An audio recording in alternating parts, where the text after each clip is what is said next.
मेरे प्यारे दोस्तों, आप सबको नमस्कार, स्वागत है। तो आज से हम लोग शुरू कर रहे हैं बीपीएससी का सीरीज, जो स्पेशल मैथ्स जो टीचर बनना चाहते हैं उनके लिए है। और सबसे पहले हम चाहते हैं कि जितना भी टीआरई 1, 2, 3 में जो भी क्वेश्चन पूछा गया है, हम सबसे पहले उसका कर देते हैं सॉल्यूशन। आप देख भी लेंगे कि किस टाइप से क्वेश्चन पूछा जाता है, फिर उसके अनुसार से आप अपना तैयारी को रखेंगे तो ज़्यादा अच्छा रहेगा।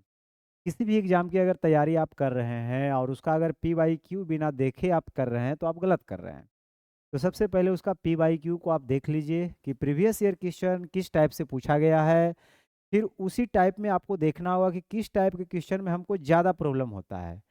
तो जिस टाइप के क्वेश्चन में आपको ज़्यादा प्रॉब्लम होता है, उस टाइप से रिलेटेड आप टॉपिक को पढ़िए और प्रैक्टिस करिए तो ज़्यादा अच्छा रहेगा। यानी प्रैक्टिस तो करना ही है, सेट प्रैक्टिस तो कंटिन्यू चलते रहेगा। साथ में हमें उस टॉपिक को मार्क करना है कि जिसमें हमको अक्सर दिक्कत होता है। तो उस प्रकार के टॉपिक को, मैंने उस प्रकार के क्वेश्चन के स्पेशल टॉपिक आप पढ़िए। ठीक है, और फिर उसका प्रैक्टिस कीजिए, फिर देखिएगा आपका स्कोर बढ़ने लगेगा। तो किस टाइप से पूछा गया है, ये आपको 6 to 8 के लिए है। यानी ये जो सेट है, ये 6 to 8 में पूछा गया है। शायद टीआरई 1 का ही होगा, आप एक बार देख लीजिएगा। ठीक है, जिसमें आपको 40 क्वेश्चन का सॉल्यूशन मिलने वाला है मैथ्स का। पहला क्वेश्चन पूछा गया था कि 196 के अभाज्य गुणनखंडों में अभाज्य गुणनखंडों के घातांकों का योग क्या होगा। क्वेश्चन काफी इजी है। यानी जब 196 को आप फैक्टराइज करिएगा, 196 को अगर फैक्टराइज कीजिएगा इस तरीके से, फिर मैं आपको डायरेक्ट भी बताऊंगा, लेकिन पहले आप ऐसे समझिए। तो 98 बार में 2 से लगाइएगा 49, फिर 7 से लगाइएगा 7 बार। तो यहाँ 2 की पावर 2 बन गया और 7 की पावर 2 बन गया।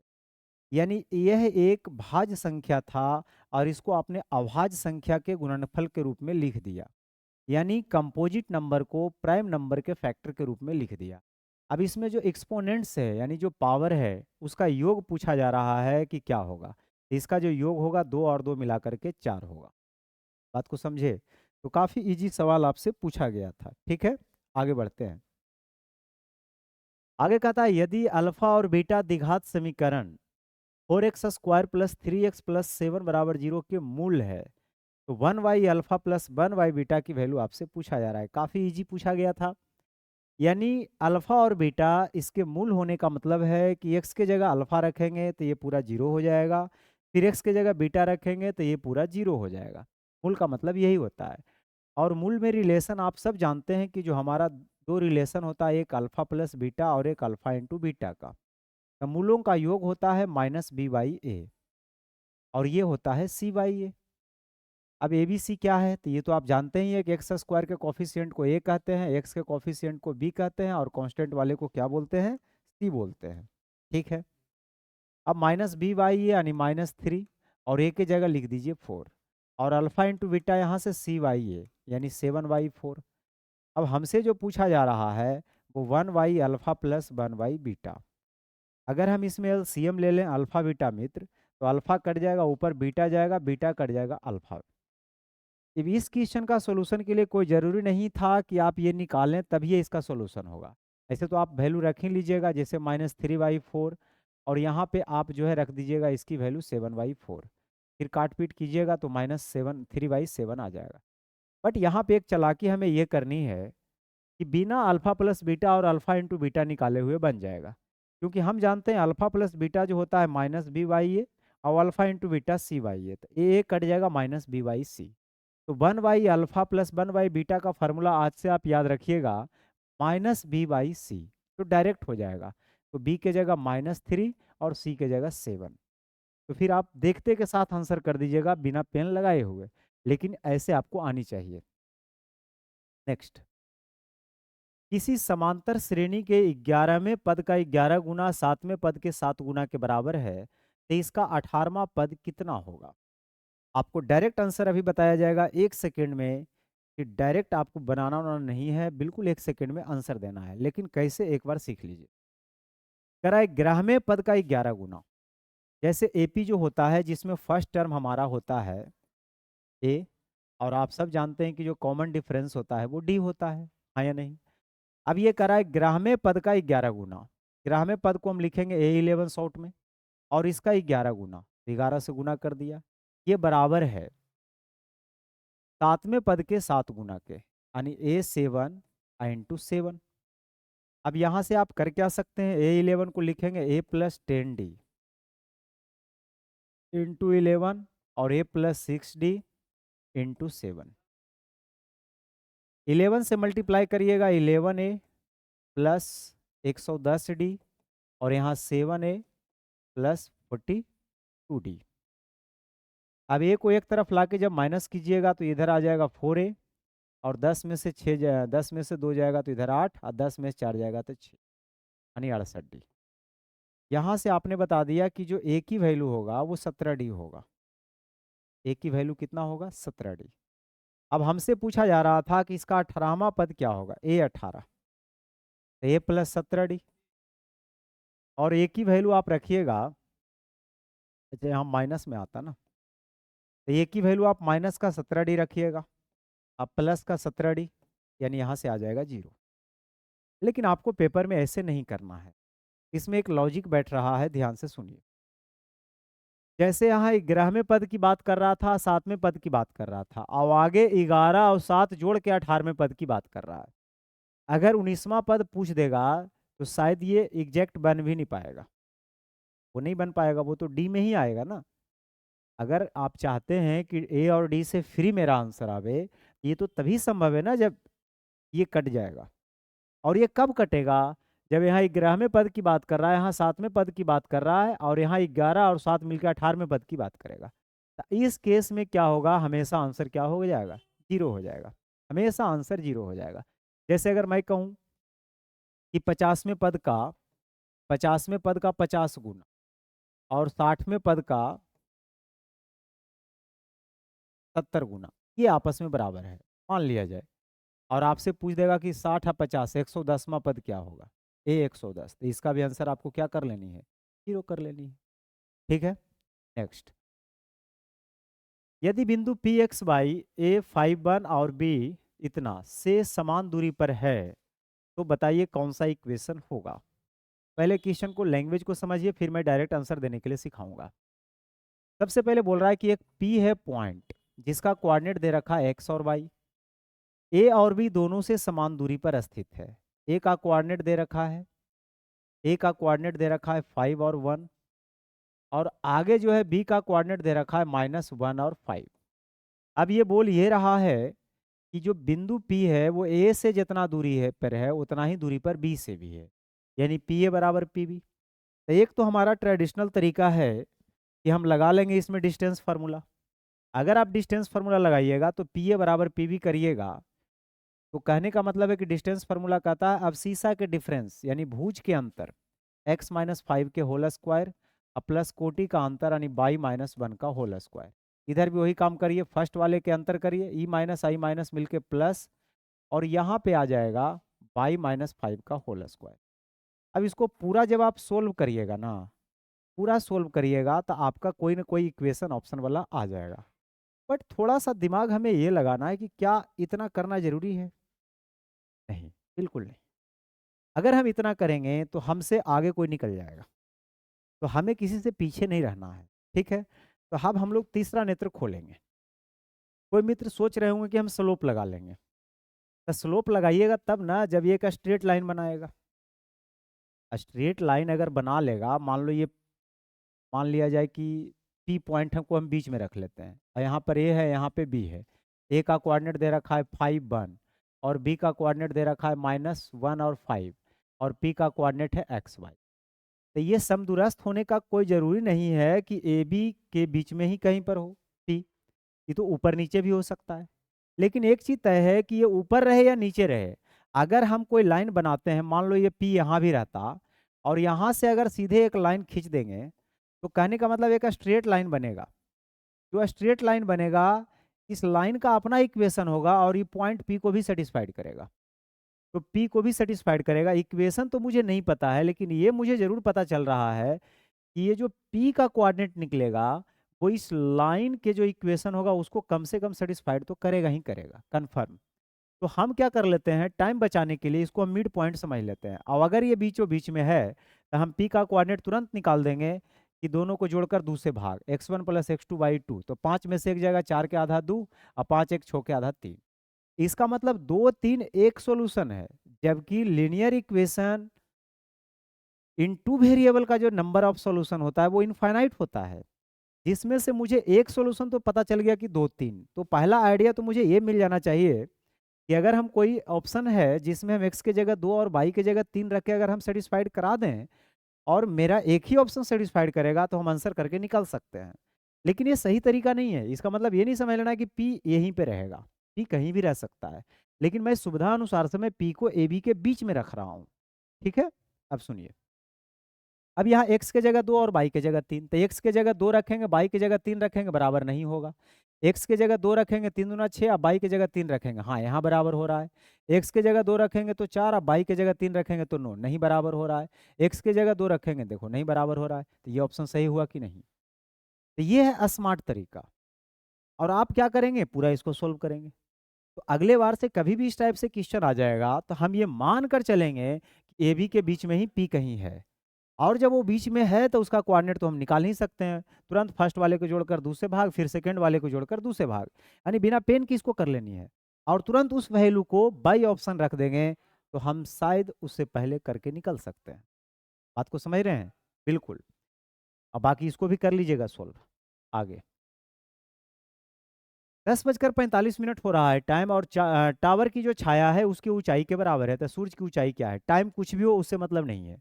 अगर ये बात बोल रहा है कि जो टावर की ऊंचाई है उतना ही ऊंचाई की छाया बन रहा है, इसका मतलब ये 45-45 का एंगल बनाएगा, तभी ऐसा संभव है, क्योंकि 45 दो एंगल बराबर रहेगा तभी उसके सामने का साइड बराबर होगा। तो ये पूछ रहा था सूरज की ऊंचाई क्या है, सूरज की ऊंचाई नहीं, सूरज ऊंचाई के बराबर, तो सूर्य की उन्नयन कोण पूछ रहा होगा। ठीक है, उन्नयन कोण, तो वो हो जाएगा तुम्हारा कितना, 45 डिग्री। आगे, एक बेलन और एक शंकु के आधारों की त्रिज्याएं 3-4 के अनुपात में है और उनके ऊंचाई 2-3 के अनुपात में है। तो बेलन के आयतन और शंकु के आयतन के बीच का अनुपात, देखिए अनुपात में दिया हुआ, अनुपात में पूछ रहा है तो फिक्स करने की जरूरत नहीं है, अनुपात में ही उसको रहने दीजिए और आंसर करिए। तो बेलन का आयतन होता है πr²h। तो बेलन के लिए आर कितना होगा? तो बेलन के लिए जो आर हो जाएगा वो 3, और एच बेलन के लिए ऊंचाई, पहले तो बेलन ही आया है ना, बाद में शंकु आया है, तो πr²h आई हो जाएगा 1/3 πr²h। तो ये आपको हो जाएगा 4 का स्क्वायर है इंटू 3, पाई से पाई तो कांस्टेंट है, कट जाएगा। यहाँ से आप देख सकते हैं ये को 3 तो ये इससे कट जाएगा, और ये 16 है तो 2 से 8 बार में, इधर 9 उधर 8, यानी 9 और 8 का अनुपात आएगा। बेलन के आयतन और शंकु के आयतन का अनुपात देखिए 8-9 भी दे रखा है। कुछ मित्र सोचेंगे कि नहीं आया तो मैं फिर से एक बार ट्राई करता हूँ और अभी 9-8 करूँगा। ठीक है, तो अगर ये नहीं आ रहा है 9-8 का रेशियो तो आपको ई ऑप्शन मारना है, ये नहीं कि फिर से चेक करने जाइए और इसको बनाइए। 8-9 का रेशियो नहीं होगा, ठीक है, 9 और 8 का रेशियो, क्योंकि पहले कौन आया है, बेलन, और बेलन का आयतन होता है πr²h, तो उसका त्रिज्या 3 है और उसकी ऊंचाई जो है वो 2 है, तो 3 का स्क्वायर गुना 2 और 4 का स्क्वायर गुना 3। बाकी काट छाट में देख लीजिए, कहीं पर मिस्टेक सिर्फ नहीं होना चाहिए, बस 2 से कट गया 8 बार में, इधर 9 उधर 8, ये ऑप्शन लगाइएगा।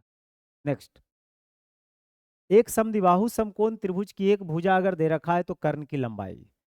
सबसे खुशी की बात यह है कि समकोण के साथ साथ ये समद्विबाहु है, यानी दो भुजा बराबर है। तो अगर समकोण भी है और समद्विबाहु भी है तो इसका मतलब ये तभी संभव होगा जब ये दोनों साइड आपस में बराबर होगा। ठीक है, और ये 45-45 का एंगल बनाएगा। तो 45-45 बना रहा, अगर इसको हम x मान लेंगे तो ये भी x होगा और ये हमारा √2x हो जाएगा। ये ट्रिपलेट तो आपको जानते ही हैं। अब इसमें करा एक भुजा 4√2 है, समकोण त्रिभुज की एक भुजा 4√2 है, मतलब x की वैल्यू 4√2 दे रखा है, कोई भी है वो। कर्ण की लंबाई पूछ रहा है, तो यहाँ पे हमें क्या करना है, x की वैल्यू को 4√2 पुटअप कर देना, तो 4 दूना 8 हो जाएगा। अब 8 इस ऑप्शन में नहीं है तो आपको क्या करना है, आगे बढ़ना है। नेक्स्ट, अछित द्वारा 10,000 रुपये की राशि 2 वर्ष के लिए 10% वार्षिक चक्रवृद्धि ब्याज पर उधार ली जाती है। 2 वर्ष के अंत में उसे भुगतान किए जाने वाला चक्रवृद्धि ब्याज और राशि क्या होगा?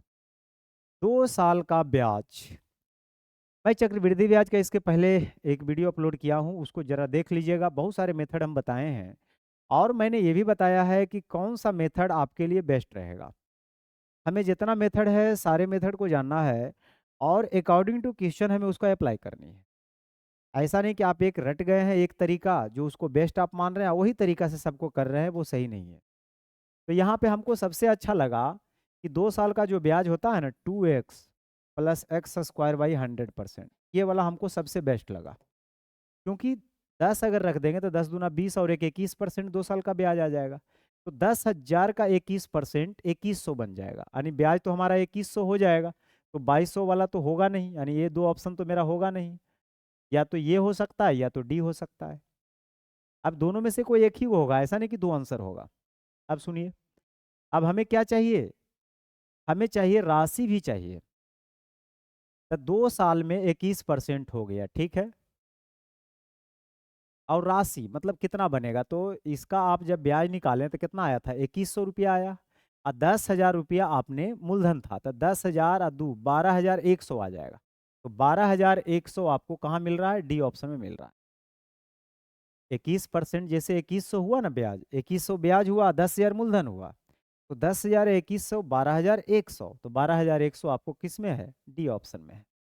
आगे, यदि संख्या x को 1 2 3 में से चुना जाता है और y को संख्या 1 4 9 में से चुना जाता है, तो probability of getting X Y less than 9 पूछ रहा है कि x और y को प्रोडक्ट करने पे 9 से कम आवे, इसकी क्या प्रोबेबिलिटी है।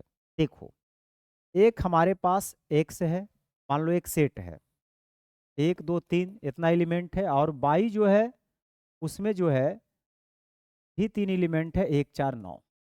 अब मुझे एक्स बाई एक ऐसा बताना है, एक्स बाई की वैल्यू इस तरीके से बताना है कि एक्स बाई करने पे 9 से छोटा आवे। तो अगर मैं एक को एक के साथ करूंगा तो क्या ये 9 से छोटा आएगा, जी बिल्कुल। एक को एक से कर सकते हैं, एक को मैं 4 से भी कर सकता हूँ, और एक को मैं 9 से नहीं कर सकता हूँ, क्योंकि एक को 9 से करेंगे तो 9 आ जाएगा। उसी प्रकार दो को एक से कर सकते हैं, दो को 4 से कर सकते हैं, दो को 9 से नहीं करेंगे ज़्यादा हो जाएगा, तीन को एक से कर सकते हैं, और तीन को 4 से नहीं कर सकते हैं, ज़्यादा हो जाएगा। तो हमारा जो फेवरेबल आउटकम्स है वो 1 2 3 4 5 गो है। तो ऊपर तो 5 आएगा, इसमें तो कोई डाउट नहीं है। अब नीचे कितना आउटकम्स बनेगा, तो इसमें 3 इसमें 3। अगर इसका कार्टेशियन प्रोडक्ट कीजिएगा तो 3 3 9 एलिमेंट आ जाएगा टोटल, यानी टोटल हमारे पास 9 है, इसमें से हमारे फेवर में 5 है, यानी 5/9 ये सवाल का बिल्कुल उत्तर है, यानी ई ऑप्शन में जाएगा। 9/5 बिल्कुल नहीं, प्रोबेबिलिटी कभी भी 1 से ऊपर नहीं जाता है और 0 से नीचे नहीं आता है। ठीक है, आगे, समीकरण 2x square minus 5x plus 4 बराबर 0 के मूलों का योग और गुणनफल का अनुपात। अब हम सब जानते हैं कि मूलों का योग होता है -b/a या गुणनफल होता है c/a। इसमें a कट जाएगा, -b और c का रेशियो पूछ रहा है। तो b का काम कौन करेगा, -5, और c का काम कौन करेगा, 4, यानी 5 और 4 का रेशियो, जो कि ये ऑप्शन बिल्कुल सही है। अब 5 4, अब यहाँ से देखिएगा ये 5 4 है, इसमें रेशियो 5 4 नहीं ना आ रहा है, नहीं इसमें भी नहीं आ रहा है, नहीं आ रहा है, 3 के पास, सॉरी ये तो हो ही गया ना ए। नेक्स्ट, समबाहु त्रिभुज एबीसी में एडी बीसी पर लंब है, निम्नलिखित में से कौन सा सत्य है। अब समबाहु त्रिभुज की बात कर रहा है मित्र, अगर ये समबाहु त्रिभुज की बात कर रहा है एबीसी, जिसमें बोल ये रखा है कि एडी जो है बीसी पर लंब है, तो इसमें सबसे बेस्ट आपको हम उपाय बताते हैं कि अपने मन से इसकी कुछ भुजा मान लीजिए। जैसे मान लेते हैं 2 2, तो इसलिए माने ताकि ये 1 1 हो जाए, ठीक है। तो 2 1 है, तो ये आपको √3 निकल जाएगा एडी। अब यहाँ पे ए बी का स्क्वायर और ए डी के स्क्वायर के बीच रिलेशन निकालना है, तो ए बी का स्क्वायर यहाँ से 4 हो जाएगा और ए डी का स्क्वायर 3 हो जाएगा। तो ए बी के स्क्वायर के जगह अगर आप 4 रखते हैं और ए डी के स्क्वायर के जगह आप 3 रखते हैं, तो क्या ये दोनों बराबर आएगा, नहीं, इधर 16 उधर 9 नहीं आएगा बराबर। यहाँ ए बी के स्क्वायर के जगह 4 रखिए और ए डी के स्क्वायर के जगह 3 रखिए, इधर भी 12 उधर भी 12, हाँ आ गया बराबर।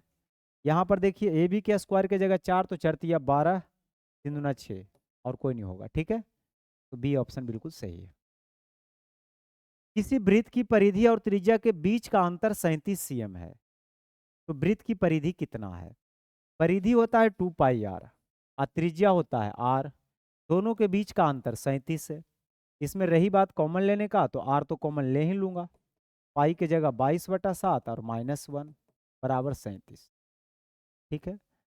अच्छा, अब हम लोग क्या करते हैं, इसको सोल्व करते हैं। तो ये 44/7 हो जाएगा, -1 बराबर 37। 44 में से 7 घटाइएगा तो 37 ही तो आएगा। तो यहाँ से 37 से 37 कट जाएगा, रेडियस की वैल्यू आ जाएगा 7। रेडियस 7 आ जाएगा तो वृत्त की परिधि आराम से निकल जाएगा। परिधि होता है 2πr। पाई की जगह 22/7 और आर की जगह 7, यानी 44। ए ऑप्शन में ही दिख रहा है। त्रिभुज एबीसी में सी पर समकोण है तो कॉस ए प्लस बी कितना होगा। देखो सी पर समकोण है मतलब सी तो 90 हो जाएगा, तो ए प्लस बी का जोड़ भी 90 होगा, क्योंकि तीनों एंगल का सम तो 81 होना है। तो कॉस 90 की वैल्यू आपको याद होनी चाहिए, कितना होता है, 0। एकदम आसान क्वेश्चन पूछा है। दो पासे को फेंकने पर योग 10 आने की क्या प्रायिकता है। देखो दो पासे को अगर एक साथ फेंक रहे हैं तो टोटल जो सैंपल स्पेस बनेगा उसका 36 बनेगा। आप सब जानते हैं 6 की स्क्वायर 36। जिसमें से करा है जोड़कर 10 आने की क्या प्रायिकता है, यानी जो सम होना चाहिए वो 10 होना चाहिए। तो 10 कैसे कैसे आ सकता है, योग 10 से होना चाहिए, तो 10 आप कैसे कैसे ला सकते हैं, 6 और 4 10 ला सकते हैं। तो सर 6 और 4 10 ला सकते हैं, तो 4 6 से भी तो 10 ला सकते हैं। 5 5 मिला देंगे तो 10 आएगा। और कैसे, कोई सोच रहे होंगे 7 3 10, तो 7 तक होता ही नहीं, 6 तक ही होता है भाषा में। तो 6 4 10 होगा, 4 6 और 5 5। हमारे फेवर में यही 3 नंबर है, हाँ या नहीं। तो फेवरेबल आउटकम्स ऊपर 3 हो जाएगा, टोटल आउटकम्स हमारा कितना हो जाएगा, 36। 3/36 यानी 1/12 सवाल का उत्तर है। पी एक अभाज्य संख्या है तो लघुत्तम समावर्त बताइए, पी पी स्क्वायर और पी क्यू। सुनिए, घबरा के आंसर नहीं देना है। पी एक अभाज्य संख्या है तो पी के जगह हम कुछ मान लेते हैं। मान लेते हैं पी एक अभाज्य संख्या है, 3 मान लेते हैं। तो एलसीएम किसका पूछा जा रहा है, 3 का और 3 के स्क्वायर का और 3 के क्यूब का। अब बताइए अगर आप इसका एलसीएम लीजिएगा तो क्या आएगा, ज़्यादा पावर वाला ही एलसीएम आएगा, यानी 3 की पावर 3। ठीक है, तो इस तरीके से हमें सोचना है। ऐसा नहीं कि एलसीएम में सबको गुना कर देना है तो पावर 6 बन जाएगा, और 6 ऑप्शन में है भी पावर। आप 2 ले लीजिए, इससे नहीं समझ रहे हैं तो p बराबर 2 ले लीजिए। अब एलसीएम बताइए, 2 का और 2 की पावर 2 का और 2 की पावर 3 का, यानी 8 4 2 का एलसीएम क्या बनेगा, 8 ही बनेगा। जो बड़ा है वही बन रहा है, तो इसका मतलब p की पावर q ही हमारा एलसीएम हो जाएगा, यानी बी ऑप्शन। इस तरीके से पढ़िएगा, बाहर भी नहीं पड़ेगा और लगेगा कि मैथ नहीं पढ़ रहे हैं। 10 cm भुजा वाले एक वर्ग में अंकित किए जा सकने वाले वृत्त का क्षेत्रफल। देखो कभी भी अगर अंदर में एडजस्ट कर रहे हैं कोई चीज तो वो मैक्सिमम साइज का ही हो पाएगा, मिनिमम में तो कोई कर ही नहीं सकता है। तो यहाँ 10 cm भुजा वाले एक वर्ग है। एक वर्ग है जिसकी प्रत्येक भुजा 10 cm है और उसके अंदर बड़ा से बड़ा वृत्त को डालना है, और इसका क्षेत्रफल तो 10 cm भुजा है तो इसका व्यास भी तो 10 होगा, मतलब त्रिज्या हमारा कितना हो जाएगा, 5।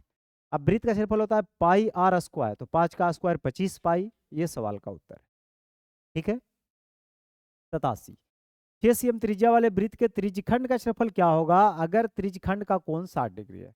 तो त्रिज्यखंड का जो क्षेत्रफल होता है θ/360 गुना पाई आर स्क्वायर। और आर के जगह 6 रखे हैं, काट पीट करिए इसको, 6 बार में ई कट जाएगा, ई 6 से ई 6 यानी 132/7। देखिए कितना इजी इजी सवाल पूछा गया है। आगे कह रहा है n+1 का होल स्क्वायर -1 8 से विभाज्य है और n है। इस टाइप के क्वेश्चन को थोड़ा रिलैक्स होकर टाइम देके पढ़िएगा, अदरवाइज गलती करके बैठ जाइए। जैसे यहाँ क्या बोल रहा है कि n+1 की होल स्क्वायर है, -1 है, उसको हमें डिवाइड करना है 8 से, तो n को क्या होना चाहिए। तो चलिए थोड़ा देरी के लिए हम मान लेते हैं n एक सम संख्या होगा। अगर हम सम मानते हैं तो मान लो 2 रख लेते हैं, तो 2 1 3, 3 का स्क्वायर 9, 9 में से 1 जाएगा 8, बिल्कुल सेटिस्फाइड हो रहा है। हम अगर सम के रूप में 4 मान लेते हैं तो 4 1 5, 5 का स्क्वायर 25, 25 में से 1 जाएगा 24, जो कि 8 से बिल्कुल कट। तो ये सभी सम संख्या के लिए सही हो रहा है, यानी ये बिल्कुल सही है। अब कहता है एक प्राकृत संख्या, प्राकृत में तो पॉजिटिव निगेटिव दोनों आ जाएगा, नहीं सॉरी, सम और विषम दोनों आ जाएगा। तो अगर हम 3 रख लेते हैं तो 3 1 4 का स्क्वायर 16 में 1 जाएगा 15, 8 से नहीं कटा, गया काम से। रही बात पूर्णांक का, तो पूर्णांक का ही हिस्सा ना प्राकृत है, तो ये नहीं हुआ तो ये थोड़ी हो जाएगा। विषम पूर्णांक का, विषम तो इसमें रखे ही थे अभी, तो आपका एक ही आंसर होगा, वो है कौन, ए। तो इस तरीके से आप सोचिएगा तो दिक्कत नहीं होगा। आगे, यदि दो सकेंद्रीय वृत्तों की त्रिज्याएं 4 5 है तो एक वृत्त के प्रत्येक जीवा की लंबाई क्या होगा जो दूसरे वृत्त को स्पर्श करती है। बहुत छोटा सवाल है, बहुत ज्यादा पूछे जाने वाले सवाल है। कोसेंट्रिक सर्कल का मतलब होता है जिसका सेंटर एक ही हो और रेडियस अलग अलग हो। अब उस जीवा की लंबाई पूछ रहा है जो छोटे वृत्त को स्पर्श कर रहा है और बड़े वृत्त में जीवा का काम कर रहा है, कॉर्ड का काम कर रहा है। रेडियस 4 और 5 है, तो छोटे वाले सर्कल का रेडियस 4 मान लेते हैं, बड़े वाले का 5, तो ये 5 4 3 एक ट्रिपलेट बनाता है, क्योंकि केंद्र से जीवा पर डाला गया लंब जीवा को समद्विभाजित करता है। तो ये जीवा की लंबाई हो जाएगा 3 और 3 6, यानी length of the chord is equal to 6 cm। अगर यदि द्विघात बहुपद x square plus 3x plus के का एक शून्यक 2 है तो के की वैल्यू क्या होगा? शून्यक का मतलब शून्य नहीं होता है, शून्यक का मतलब x की वैल्यू होता है जिसे रखने पे हमारा फंक्शन शून्य हो जाए, 0 हो जाए। तो अगर हम x की जगह 2 रखते हैं, हमारा हो जाएगा 2 का स्क्वायर प्लस 3 गुना 2 प्लस के, और इसकी वैल्यू तो 0 होगा ही होगा, क्योंकि खुद कह रहा है कि एक शून्यक इसका 2 है, तो इससे के का वैल्यू निकाल लीजिए। तो 4 छो 10 उधर जाएगा तो -10 बना देगा। ठीक है। Question number 91। दो समरूप त्रिभुज के भुजाओं का अनुपात 4:9 है, तो इसके क्षेत्रफल का अनुपात। भुजा का अनुपात दे दे, ऊंचाई का अनुपात दे दे, माध्यिका का अनुपात दे दे, कोण समद्विभाजक का अनुपात दे दे, परिधि का अनुपात दे दे, मतलब परिमिति का अनुपात दे दे, और आपसे क्षेत्रफल का अनुपात पूछ लेगा। ध्यान रहे दोनों त्रिभुज समरूप होनी चाहिए, तो बस उसका स्क्वायर कर दीजिए। तो 4 का स्क्वायर 16, 9 का स्क्वायर 81, सवाल का उत्तर है। बिंदु जो दिया गया ABC है, ये संरेख है कॉलिनियर पॉइंट से। गिवन पॉइंट्स आर कॉलिनियर, तो कह रहा है कि कौन सा इसमें सही होगा। ठीक है, देखो जैसे एक पॉइंट ए है, इसका ऑर्डर मुझे नहीं पता है कि किस रूप में होगा, बट एक पॉइंट ए है, इसको मान लेते हैं 1 और 2। एक पॉइंट बी है, वो 0 0 है। एक पॉइंट सी है जिसका कोऑर्डिनेट a, b है। अगर ये कॉलिनियर है, अगर ये कॉलिनियर है मेरे मित्र, अगर एक ही लाइन पे लाई कर रहा है, तो ए से बी को ज्वाइन करके अगर लाइन सेगमेंट ए बी का स्लोप निकालेंगे या बी सी का स्लोप निकालेंगे या ए सी का स्लोप निकालेंगे, स्लोप तो बराबर ही होगा।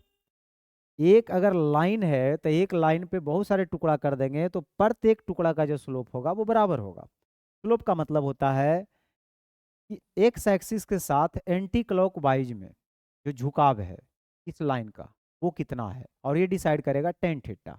स्लोप मतलब टेन थीटा। याद रखिएगा y2-y1/x2-x1। स्लोप का बहुत सारे फार्मूला होता है, लेकिन डिपेंड करता है कि वो क्वेश्चन किस तरीके से पूछा गया है, उसके अनुसार से हम अपना अपना अस्त्र चलाएंगे इस।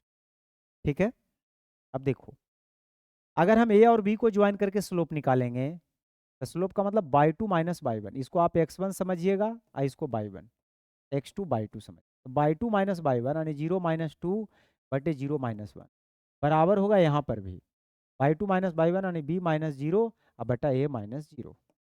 तो यहाँ हो जाएगा 2/1 और यहाँ हो जाएगा b/a, यानी b बराबर 2a, b बराबर 2a। ठीक है, और b बराबर 2a कहाँ है? बी ऑप्शन में। तो इस तरीके से आप बनाइए। ठीक है, अब अदरवाइज अगर ऐसे नहीं स्लोप से समझे हैं तो एरिया ऑफ ट्रायंगल का फॉर्मूला लगा लीजिए 0 करके, वो भी बता देता हूँ। कुछ मित्र को हो सकता है दिक्कत, तो मैं उनके लिए मैं थोड़ा सा कर देता हूँ और काम, कि वो एरिया ऑफ ट्रायंगल को 0 कर लेंगे, क्योंकि संरेख होने का मतलब है कि एक लाइन है और एक लाइन है तो वो तो ट्रायंगल बनाएगा ही नहीं, इसका एरिया 0 होगा। तो 0 करने के लिए, एरिया निकालने के लिए ट्रिक दे रहा हूँ, याद रखिएगा। जो फर्स्ट जो लिखा हुआ है वहाँ से शुरू करिए, 1 2, फिर 0 0, फिर ए बी, जिससे शुरू उसी पे अंत कर दीजिएगा। शुरू कहीं से भी करिए बट अंत जिससे शुरू उसी पे करिएगा। फिर 1/2 मोड, ऐसे ऐसे गुना करिए क्रॉस, ये हो जाएगा 1 गुना 0 0 और उधर हो जाएगा 2a।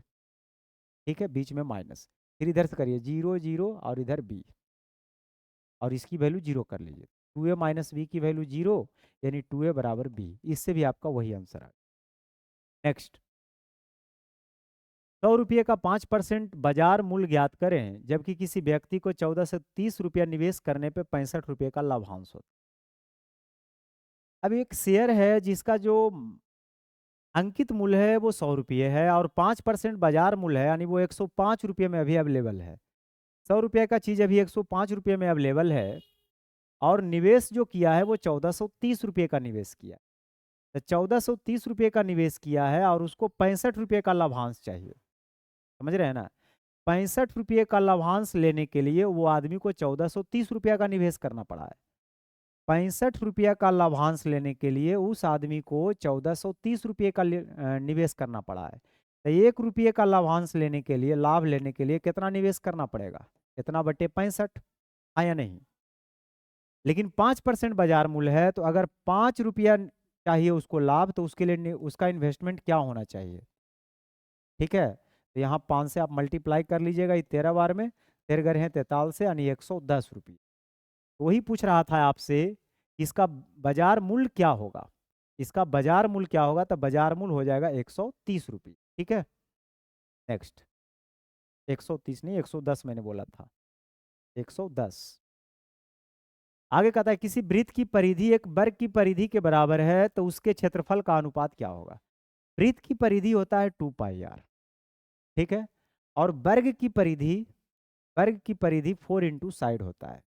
ये दोनों बराबर है, 2 से काट दीजिए 2 बार में। पाई को 22/7 लिख सकते हैं, into R is equal to 2a, 2 से 11 टाइम्स। तो यहाँ से आर और ए का जो रेशियो आ जाएगा, यानी r/a जो यहाँ से निकल कर आ जाएगा, वो 7/11 आ जाएगा।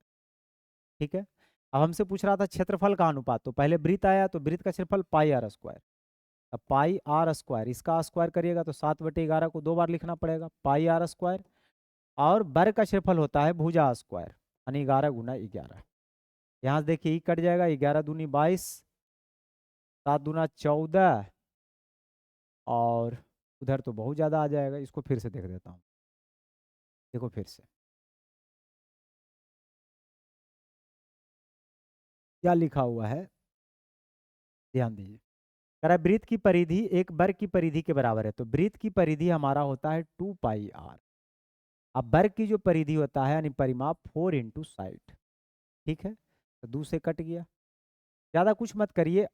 यहाँ से आप निकाल लीजिए कि πr बराबर 2a आ गया, यानी a की जो वैल्यू आ जाएगा वो πr/2 आ जाएगा, पाई में रह दीजिए। अब कह रहा है इसके क्षेत्रफल का अनुपात बताइए। तो जो वृत्त का क्षेत्रफल होता है वो πr² होता है, r², तो मैंने तो r ही में रह दिया है, तो इसको मैं πr² ही लिख देता हूँ, इसको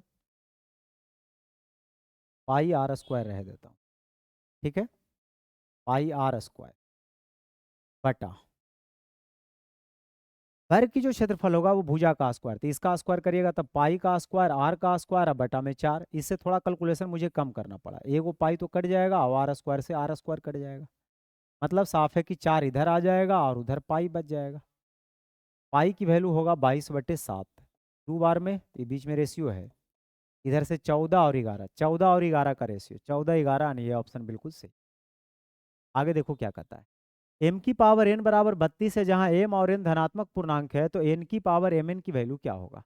देखो m की पावर n की वैल्यू 32 दे रखा है, अब 32 को तोड़िएगा तो आप क्या लिखिएगा, 2 की पावर कितना, 5, और ये दे रखा है m की पावर n का, तो इसे इसको कंपेयर करिएगा, मतलब m के जगह 2 रखना पड़ेगा और n के जगह मुझे 5 रखना पड़ेगा।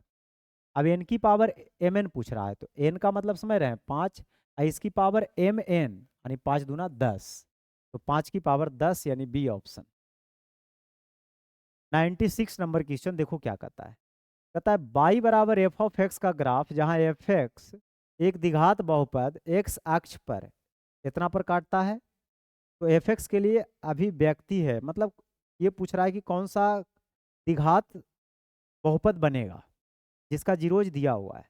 ये तो साफ से करा ना कि x अक्ष पर ग्राफ जहां पे कटता है, एक्स एक्सिस को जहां पे काटता है वो हमारा जीरोज कहलाता है। ठीक है, इसका जीरोज दे रखा है, यानी x की वैल्यू क्या क्या दे रखा है, एक्स एक्सिस पे तो बाई कोऑर्डिनेट वैसे भी 0 होगा, तो शुरू वाला ही समझिए जीरोज है, यानी x की वैल्यू -2 और -3 दे रखा है। इसको आप अल्फा समझ लीजिए, अल्फा -2 है और बीटा -3 है, और हमसे पूछ रहा है समीकरण या बहुपद, जो भी रहे, बराबर में 0 नहीं है तो आप समझिए बहुपद पूछ रहा है।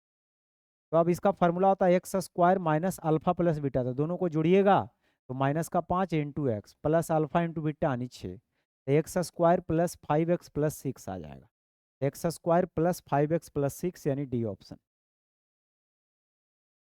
यदि प्रथम n प्राकृत संख्याओं का माध्य 3n/5 है, तो n की वैल्यू क्या होगा?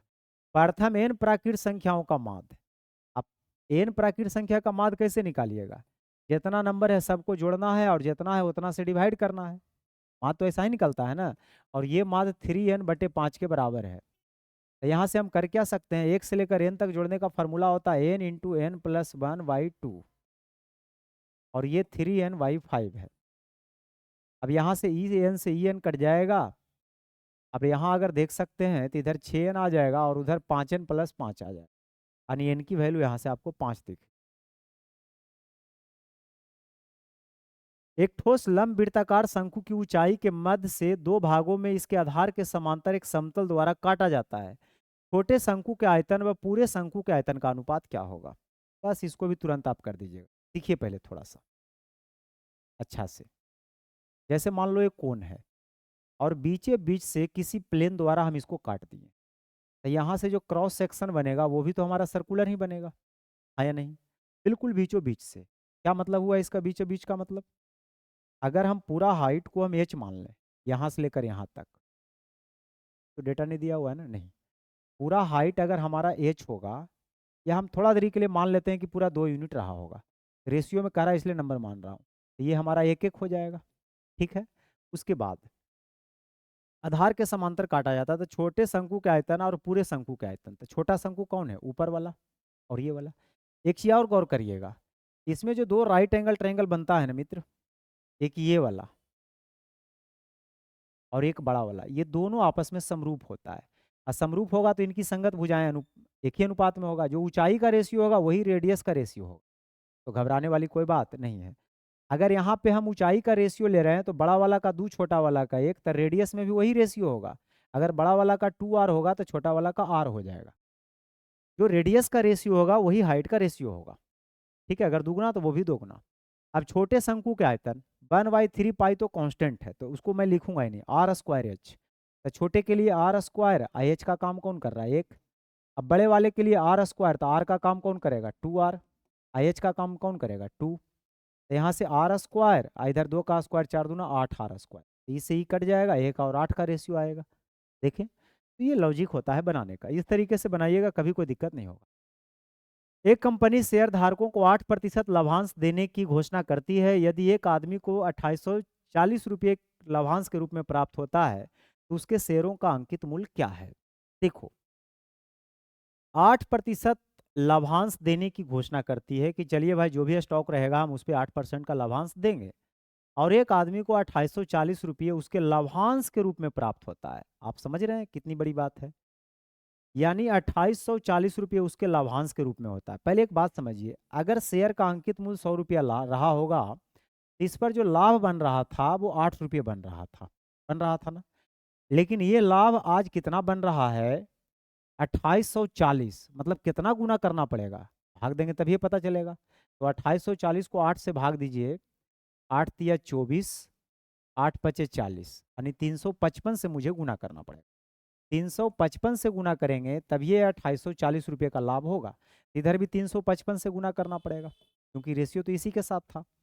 अगर इतना करिएगा तो आ जाएगा 35,500 रुपये, यानी उस समय शेयर का जो अंकित मूल्य पूरा रहा होगा वो 35,500 टोटल रहा होगा। शेयरों का अंकित मूल्य, एक शेयर का नहीं, पूरे शेयर का। तो 35,500 अगर नहीं है तो फिर आप चले जाइए ऑप्शन नंबर ई के पास, काफ़ी इजी पूछा है। Next question number 100, sine 45 degree plus theta minus cos 45 degree minus theta. ऐसा सवाल जब भी आवे तो एक बार एंगल जोड़ के देख लीजिए क्या 90 हो रहा है, बिल्कुल हो रहा है। तो 90 हो रहा है तो घबराइए नहीं, साइन थीटा का फॉर्मूला होता है कॉस 90 माइनस थीटा, और 90 में वो घटाइएगा ना तो यही वाला आ जाएगा, कॉस कॉस कट करके 0 हो जाएगा। एक रेखाखंड को 3-7 के अनुपात में विभाजित किया जाए तो विभाजन बिंदु मानते हुए इसमें कितने भाग होते हैं। अब देखिए, 3 और 7 के रेशियो में विभाजित किया जाएगा, क्या मतलब हुआ इसका। और आगे कहता है कि विभाजन बिंदु मानते हुए इसमें कितने भाग होते हैं। अगर रही बात भाग करने का, तो देखो, अगर मुझे 3/7 के रेशियो में बांटना है तो पूरा रेखाखंड की लंबाई अगर 10 रहा होगा, 7×3=10, इसका मतलब होगा कि एक वाला पार्ट 3 रहेगा तो दूसरा पार्ट कितना रहेगा हमारा, 7 रहेगा, यही न रहेगा। अब ये कहता है विभाजन बिंदु बनाते समय इसमें कितने भाग होते हैं। अगर विभाजन बिंदु बनाएंगे तो इसमें कितना भाग होगा टोटल, तो 7 और 3 10 भाग होगा। ठीक है, इस तरीके से। आगे, पीए और पीबी केंद्र ओ वाले वृत्त पर इस प्रकार स्पर्श रेखाएं हैं कि कोण एपीबी 50 डिग्री है तो ओ ए बी कितना होगा। देखो ऐसा सवाल बहुत ज़्यादा पूछा जाता है और कोई बड़ी बात नहीं है इस चीज़ को समझना। पीए और पीबी, पीए और पीबी, ठीक है। तो पीए और पीबी केंद्र ओ वाले वृत्त पर इस प्रकार स्पर्श करती है कि कोण एपीबी 50 है, ये 50 है, और ओ ए बी पूछ रहा है, ओ ए बी, यानी ये वाला एंगल आपसे पूछ रहा है। आप सब जानते हैं कि इसका और इसका जोड़ 180 होता है, जिसमें 50 है तो ये आपका 130 हो जाए, और ये रेडियस होने के कारण ये बराबर होगा। तो ये जैसे ही बराबर होगा तो ये 50 बच गया, 50 में 25 25 हो जाएगा। ये सब को आंसर देने में ज़्यादा टाइम आपको नहीं लगना चाहिए। Question number 103। एक टैंक एक सिलेंडर के आकार का बना है जिसके एक सिरे पर एक अर्धगोलाकार गड्ढा है। बेलन की ऊंचाई 1.45 मीटर है और त्रिज्या 30 सेंटीमीटर है, तो टैंक का कुल क्षेत्रफल क्या है? देखो एक सिलेंडर है, ठीक है, ध्यान से सुनिएगा कि मैं क्या बोल रहा हूँ। एक सिलेंडर है जिसके सिरे पर एक अर्धगोलाकार गड्ढा है। इसके सिरे पर अगर अर्धगोलाकार गड्ढा आप बनाइएगा इस तरीके से, ऐसा वाला तो बहुत बनाए हैं आप, जिसमें करा अर्धगोलाकार गड्ढा है। बेलन की ऊंचाई 1.45 है, ये ऊंचाई दे रखा है, और त्रिज्या 30 सेंटीमीटर है, तो त्रिज्या तो खैर वही रहेगा, इसमें तो कोई दिक्कत नहीं है, 30 सेंटीमीटर। और इसको 0.3 मीटर आप बोल सकते हैं। अब टैंक के कुल सतह का क्षेत्रफल, तो कुल सतह का क्षेत्रफल कैसे निकालिएगा? जो सतह दिख रहा है वो सबका क्षेत्रफल, यानी सिलेंडर के ये वाला क्षेत्रफल निकालिएगा। हालांकि ये पूरा ऐसे होता है, कर्व होता है ना, तो ये कर्व सरफेस निकालिएगा, और सिलेंडर का कर्व सरफेस होता है 2πr/h। ये हो गया, प्लस ये भी तो सतह हमको एक्स्ट्रा बढ़ गया ना, तो ये सतह एक्स्ट्रा बढ़ गया, तो ये जो हेमिस्फीयर है इसका क्या है? कर्व सरफेस एरिया है। इसका कर्व सरफेस एरिया 2πr² है, इसका 2πr², मिला देंगे तो 4πr²। अब इसमें हम क्या करेंगे, कॉमन ले लेंगे πr, तो इसमें हो जाएगा 2h अब प्लस 4r, है या नहीं? अच्छा, दो भी कॉमन आ रहा था, तो दो अगर कॉमन ले लेंगे तो यहाँ पे हमारा सिर्फ h बचेगा और यहाँ 2r बचेगा। तो 2 पाई में शायद दे रहा है, तो पाई की जगह 22/7 और r के जगह 0.3 मीटर में बना रहा हूँ, h के जगह 1.45, और ये 2r है, इसका डबल करिएगा तो 0.6, ये 44/7 और ये 3/10 है, और इसको अगर जुड़िएगा तो 60 40 100 यानी 105, यानी 205। ठीक, ये आपको 2 डिजिट के बाद पॉइंट लगाना है, 2.05, है ना। 3 दूना 6, देख लीजिएगा इसको मल्टीप्लाई करके, और कमेंट बॉक्स में हमको कमेंट करके आप लोग बताइएगा कि क्या होता है, ठीक है। इसका शायद ई होगा आंसर, इसको थोड़ा सा देख लीजिएगा, क्योंकि ये इसके नज़दीक आएगा बट ये बहुत दूर रहेगा इससे 3.3 से, ठीक है, तो इसकी वजह से थोड़ा सा देख लीजिएगा इसको मल्टीप्लाई करके। आगे, यदि n एक प्राकृत संख्या है तो 6 की पावर n माइनस 5 की पावर n हमेशा समाप्त होगा किस पे? अब हमेशा की बात कर रहा है, तो n एक प्राकृत संख्या, तो कुछ भी रख के देख लीजिए, जैसे n की जगह 1 रखते हैं तो 6 में 5 जाएगा 1 आ रहा है, एक ही बार में 1 आ गया। अगर 2 रखते हैं तो 36 में से 25 जाएगा 11, 1 आएगा, लास्ट में 1 ही आएगा, इसमें तो कोई दिक्कत वाली बात नहीं, हमेशा की बात किया था। 105।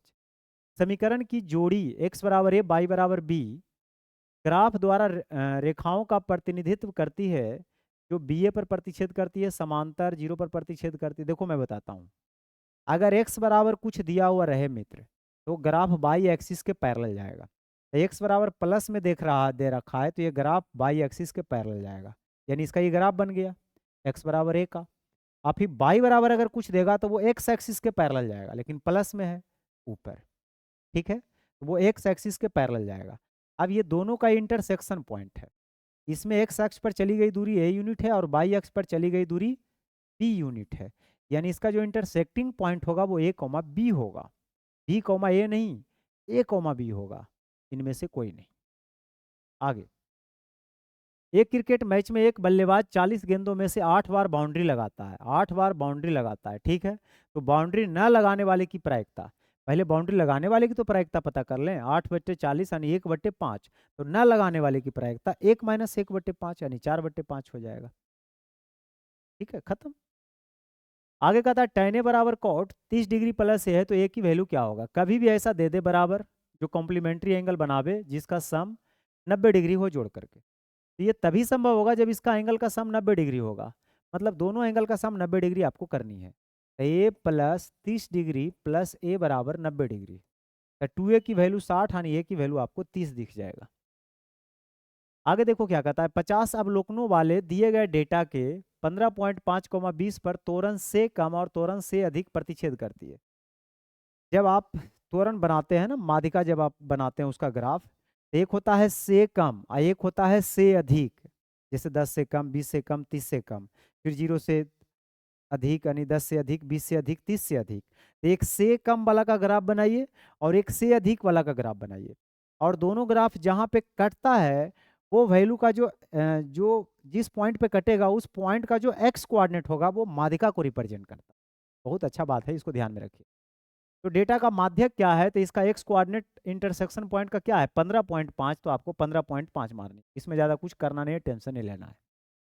गैर लीप वर्ष क्या होता है, गैर मतलब इसको हिंदी में लिखा मैं बताता हूँ, non leap year. Non leap year मतलब 366 दिन वाला नहीं, 365 दिन वाला, जिसमें 53 रविवार होने की क्या प्रायिकता है। देखो 52 दिन तो सब होता है, रविवार हो चाहे सोमवार हो या मंगलवार हो, तो 52 सप्ताह होता है, तो 52 तो फिक्स है।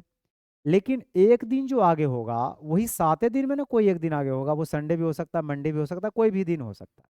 तो 7 में कोई भी एक दिन हो सकता है, यानी 1/7 आपका प्रोबेबिलिटी होगा, याद रखिएगा। ठीक है। लास्ट क्वेश्चन, 25 मीटर ऊंची चट्टानों के शीर्ष से एक टावर का उन्नयन कोण ज्ञात कीजिए। टावर के आधार के अवनमन कोण के बराबर है, तो टावर की ऊंचाई क्या है, लीजिए कितना आसान है। 25 मीटर ऊंची चट्टान के शीर्ष से, चट्टान है, चट्टान का शीर्ष ये है, 25 मीटर ऊंची है, तब 25 मीटर ऊंची चट्टान के शीर्ष से एक टावर का उन्नयन कोण ज्ञात कीजिए। अब टावर और ऊंचा होगा, क्योंकि उन्नयन कर रहा है, मतलब नयन को ऊपर करके देखे पड़ेगा। तो थोड़ा नीचे आओ कर दें, चलो हटाओ, इसको नीचे कर ले। ये रहा होगा 25 मीटर। तो इसमें टावर का उन्नयन कोण पूछ रहा है। ठीक है, टावर का उन्नयन कोण ज्ञात कीजिए, टावर के आधार के अवनमन कोण के बराबर है, और आधार के अवनमन कोण के बराबर है। तो टावर का उन्नयन कोण का क्या मतलब हुआ, ऑब्जर्वर अगर यहाँ है तो ये देखने वाला लाइन है और ये हॉरिजॉन्टल लाइन है, इसके बीच का कुछ एंगल बनेगा, और इसके जो आधार का अवनमन है, आधार का जो अवनमन है, जैसे आधार समझ रहे हैं ना, तो आधार का अवनमन यहाँ से नीचे देख रहा है, तो ये इसके बराबर है, यानी ये थीटा, तो ये भी थीटा होगा, ऐसा ये दे रखा है। ठीक है, उन्नयन अवनमन के बराबर है। अब अगर ये थीटा है तो यहाँ से ये भी आपको थीटा मिल जाएगा, इसमें तो कोई दिक्कत नहीं है। और ये 90 है, तो ये आपको मिल जाएगा 90 माइनस थीटा। ठीक है, अब देखता हूँ आगे क्या कहता है। ये 25 है तो ये भी 25 होगा। तो हमसे पूछ रहा था टावर की ऊंचाई क्या होगा। ठीक है, तो टावर की ऊंचाई पूरा अगर हम एच मान लें इसमें, ये हमारा एच हो जाएगा, तो ये हमारा एच माइनस 25 हो जाएगा ना। हाँ, अब किसी तरीके से हम उधर पहुँचना चाह रहे हैं, कैसे पहुँचे इस पर आते हैं, दिमाग लगा। 25 मीटर की बात कर रहा था, ऊंचाई की बात कर रहा था, उन्नयन अवनमन के बराबर कर रहा है, टावर की ऊंचाई पूछ रहा है, कोई दिक्कत नहीं है। अब यहाँ पे अगर देखिएगा, थोड़ा सा दिमाग लगाइएगा, तो ये एक राइट एंगल ट्रायंगल आपको दिख रहा है, बिल्कुल एक राइट एंगल ट्रायंगल दिख रहा है, जिसमें ये वाला जो है इस राइट एंगल ट्रायंगल में भी कॉमन है और इसमें भी कॉमन है। हम चाहें तो इसमें पाइथागोरस भी लगा सकते हैं, नहीं तो सिमिलरिटी का भी यूज कर सकते हैं, क्योंकि इसमें एक एंगल थीटा, इसमें एक एंगल थीटा, इसमें एक एंगल 90 डिग्री है, इसमें भी एक एंगल 90 डिग्री है, तो सिमिलरिटी और फास्ट कर देगा। अगर हम दोनों ट्रायंगल को सिमिलर कर देंगे तो ये तो इसके बराबर हो जाएगा, ये इसके बराबर हो जाएगा। अगर नाम हम देना चाहें तो इसको नाम दे देते हैं फिलहाल ABC, और इसको हम D कह देते हैं। अगर मैं आपसे पूछूं कि ट्रायंगल ABD किसके साथ सिमिलर होगा, तो ए पर थीटा, यहाँ ए पर थीटा, तो ए के बराबर। ठीक है, उसके बाद 90 B पर, तो यहाँ B पर भी 90, तो ए भी हो गया, तो यहाँ से C निकल गया। अब ए बी का तो ए बी ही हो जाएगा, ए बी का ए बी हो जाएगा, और यहाँ से BD ले लेंगे, BD का आपको BC दिख जाएगा, और एक बच गया AD, और AD का आपको क्या हो जाएगा, AD का आपको यहाँ से AC। अगर इससे बन गया तो ठीक है ना, तो पाइथागोरस लगा लेंगे, बन जाएगा। ये तो 1/1 ऐसे भी आ जाएगा। BD का लेंथ कितना दे रखा है, BD आपको 25 है, और BC जो है मित्र, BC वो है H माइनस 25। अब इसी से जब सोल्व होके आ जाएगा तो हम इसके चक्कर में क्यों पड़ेंगे, आराम से बन जाएगा। तो 25 बराबर, यहाँ से मैं आपको ये बताना चाह रहा था कि जो H माइनस 25 है इसकी वैल्यू 25 है, यानी H की वैल्यू यहाँ से 50 निकले। बात समझे? तो सब तरह के दिमाग लगाना पड़ता है, तब जो है क्वेश्चन टाइम पे बनता है। वीडियो कैसा लगा आप लोग कमेंट करके बताइए, और जितना भी पी बाई क्यू में क्वेश्चन आया है हम सबका सॉल्यूशन धीरे धीरे करके करते रहेंगे, और आगे हम सेट प्रैक्टिस भी लाएंगे। आप लोग कंटिन्यू तैयार हो जाइए मेरे साथ। Thank you.